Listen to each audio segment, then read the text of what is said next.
I've just come back from seeing The Last Jedi for the third time. I really enjoy it, and I think it could go down as one of my favorite films in the franchise, depending on how the next film, Episode 9, handles some of the reveals and revelations in it. That said, I'm not averse to showing a film that I enjoy criticism when criticism is legitimately due. Today, we'll break down The Last Jedi's biggest problem. It's not the pacing, it's not the forced joviality, it's not a certain character or group's arc, it's not the twist or seemingly abandoned plot elements. Ultimately, it boils down to the relationship the film has with its audience and the questions it poses. We'll explain more right after this. Show me what you got.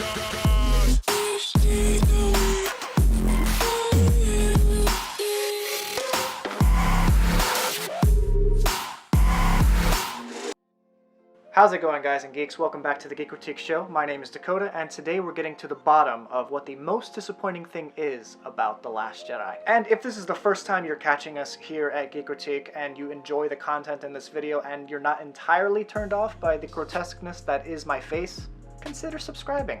Now, I could do a video detailing the 5 biggest reasons this film is failing with audiences, like I did with the DCEU and Justice League video, and that video was fairly well received, but every YouTuber with a handful of complaints could repeat the same thing, and ultimately, I don't agree with all the complaints leveled at this film. But this is a very divisive Star Wars movie. With some rare exceptions, you're either in total awe of this film or total disappointment.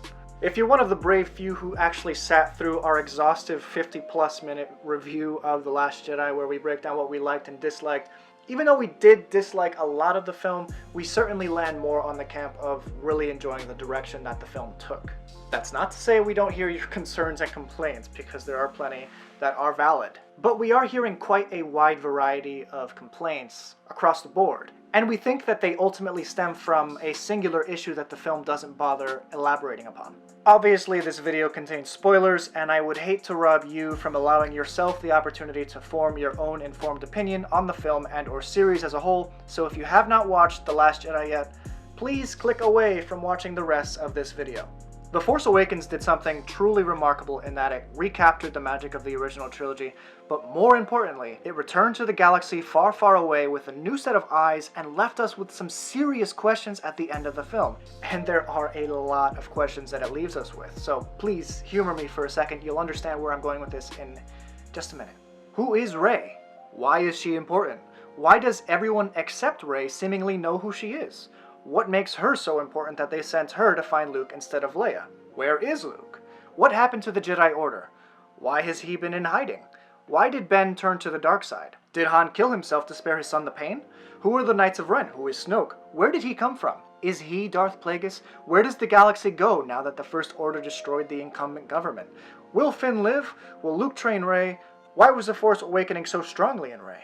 Why did Chewie not commiserate with Leia at the end? That's the real question. I can go on, but you probably get the point. The film asked us enough questions to hold us over for the next 2 years. I mean, we've been theorizing ever since. It left so many doors wide open. Any writer-director could have had a field day on it. The same cannot be said for The Last Jedi. It closes almost every door left open from The Force Awakens, and the only light shining through at the end, as far as potential plot threads go, is coming from a hole just large enough for a Vulptex to climb through. That joke didn't land.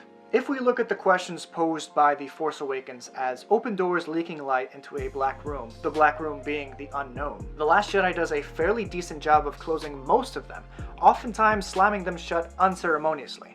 And whether you think the answers we received in this film were satisfactory, dull, brilliant, ridiculous, dismissive, reactionary, or downright lies, that's besides the point.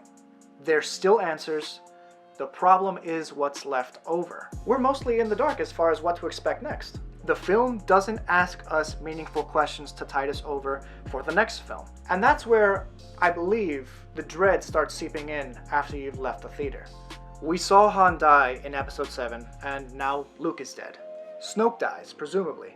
Carrie Fisher has unfortunately died, so Leia's character will likely have to die off-screen now, considering they don't want to have a CGI version of her or recast the character. But we now exist in a Star Wars universe where the most interesting people are either dead or they're Force ghosts. That's not even considering that as the film progresses, the First Order and the Resistance have chipped away at nearly every resource they have. By the end of the film, the entire Resistance can fit snugly on board the Millennium Falcon. a ship that only has room to sleep 7 individuals.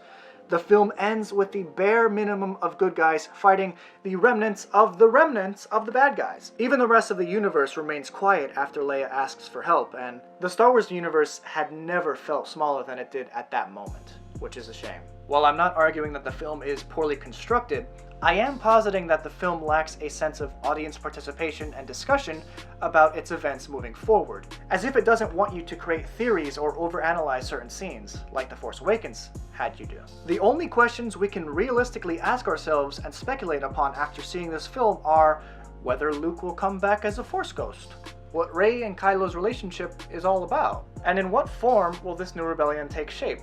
Very few thematic, character-driven questions push the story into the next film.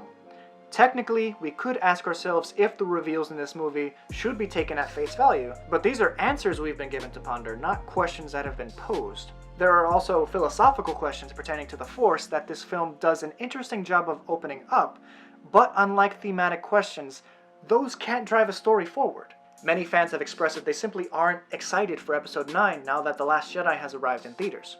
And while the reasons for that are varied, I believe a large portion of that stems from the fact that the movie just doesn't trust you to guess about what happens next. It doesn't want to. Even the prequels asked larger questions, despite the fact that we knew where the trilogy was headed in the long run. I actually wouldn't be surprised if Disney and Lucasfilm added that final scene with the Force-sensitive kid on Cantonica, just to add another question onto the end of the film and bring in a little much-needed hope to the film before it closed out. And while questions are important, satisfying answers are also very important to a movie. Depending on who you ask, The Last Jedi's answers may or may not be satisfying. What do you think? Were you satisfied with the answers that you received in The Last Jedi? I'm truly curious to see your answers in the comment section down below. If you like this video, please hit that thumbs up button, and please subscribe if you want more content like this, reviews, discussions, reactions to all sorts of geeky content. We do it all here, and next week we're going to have a lot of fun with the Doctor Who Christmas special. We're finally getting to see the 13th Doctor, so I'm very excited. Stay tuned for that, guys.